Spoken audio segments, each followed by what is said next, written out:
Kde si spadla? Čo sa stalo? Čo si robila v súde, babka? Bola som na rebríku, chcela som vyvetať hore pavučiny a je mobilček mi spadol do súda a chcela som ho dotiahnuť, ale spadla som. Babka, ale prečo si zmetala pavučiny zo strechy? Lebo byte sa zajtra dojde modliť druženec, tak aby to bolo čisté a ja, joj, môj mobilček, keby si ho ty videla. Ale babi, nebuď smutná. Dáme ho opraviť, dobre? Elshopone.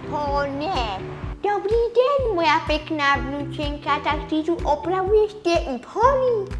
Dobrý deň, babička. Áno, tu ste správne. Potrebovala by som trošku opraviť tento môj telefónik, troška mi spadol. Samozrejme, spravíme vám to na počkanie. Naozaj mi to tu spravíš? Áno, babička, kľudne si sadkajte a do nejakej polhodinky to budete mať hotové. Koľko iPhonov tu kúpim mojim pravnúčatkám? Babi, ale to je drahé. Máš toľko peňazí? Áno, mám. Celý život to pchám do pančuchy a čo z toho? Zajtra môžem umrieť, na čo mi budú? Už je to hotové? Je celkom ako nový, ty si velice šikovná vnúčenka. Počúvaj ma sem, moja pekná. Ja si chcem ešte kúpiť 5 iPhonov.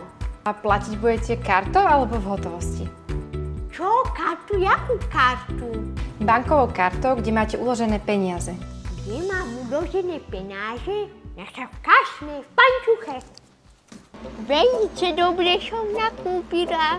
A jaký je pekný, čistučký ako nový. No môžem to ošrať.